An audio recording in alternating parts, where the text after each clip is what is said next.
YouTube. I just wanted to do a video about ombre hair, and I've had quite some, I don't know, yearning for ombre hair for a long time. And a couple months ago, actually more than a couple months ago, I went ahead and did it on pretty much a whim, and it was a bit of a disaster. So I kind of wanted to put something out there for people who are thinking about doing ombre hair and just things that I learned from trial and error. So one of the first things is when you do put the bleach or blonde dye on your hair, please start just with the tips.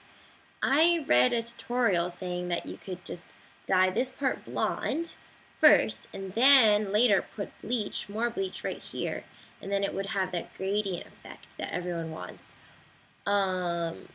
What happened was that for me, my hair is really porous, so if you have curly hair or dry hair, this is also a big thing.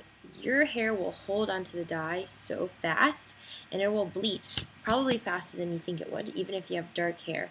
So what happened is that I had like blonde, bright blonde, and there was nowhere else for my gradient to go because it was already like white blonde. So well, yellowy white blonde. So yeah, that is something I think is crucial. Dye the tips, the very ends of your hair first, and you can dye those for a little bit longer, and then do this section of the hair after, and you'll create more of that gradient effect. Another thing was that I think, like, you know, because my hair is porous, maybe I should have used a blonde dye, which I know doesn't have that lightening effect as like, you know, as intense as bleach does. But I think if you do use that on like maybe drier hair, then you'll save the quality of your hair and the health of your hair better. You know, it's nice, it's cool to have that cool effect, but it's like pretty much killed my hair, and I feel like it breaks off really easily.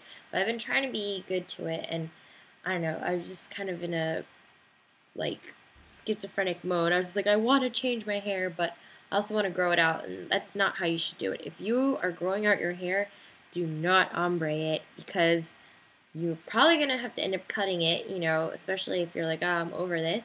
Then you're going to cut it, and then all your length's going to be gone. So I recommend ombre hair for people with long hair, or people that are wearing like extensions, or it doesn't really matter. So that's my other tip. And yeah, just really get a really good deep conditioner and just glob it on there as much as you can and really take care of your hair. I mean, I think that's pretty obvious, but anyway, and another part of it was that, you know, because my hair was such a bright blonde, I got sick of it really fast, and I wanted to dye my hair back to its original color, which is like a dark brown. And being in Japan, I didn't have that many options, so I just ended up getting this like light black dye, which I actually thought it was going to be brown, but it was light black. So my hair was light black, and it felt so healthy and great. And then eventually, though, the shampoos that I was using and just washing it, it made it fade back into the ombre, but a lot like of a darker color, which is like kind of what you can see now.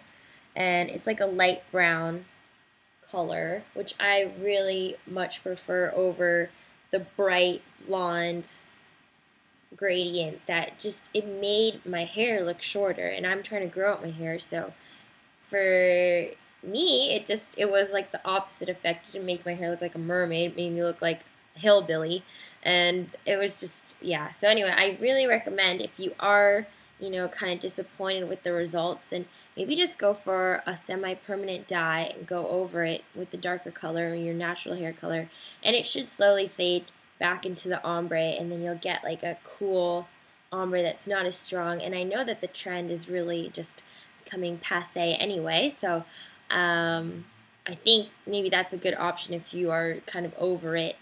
But you know, you kind of, you know, it's like an investment as well, you know, you just bleached your hair, so you kind of want to keep it around. So yeah, I think that is a really big thing that helped me. I'm still kind of struggling with it, with my hair, and just trying to grow it long without it breaking off. But I definitely think the main thing is, you're gonna do it, do the tips first and then this bigger chunk of area, and do it for a lot shorter time, as fast as you can. If you have porous hair, it will dye it white blonde and you will look very crazy. So anyway, those are my tips and I hope that was helpful, and see ya!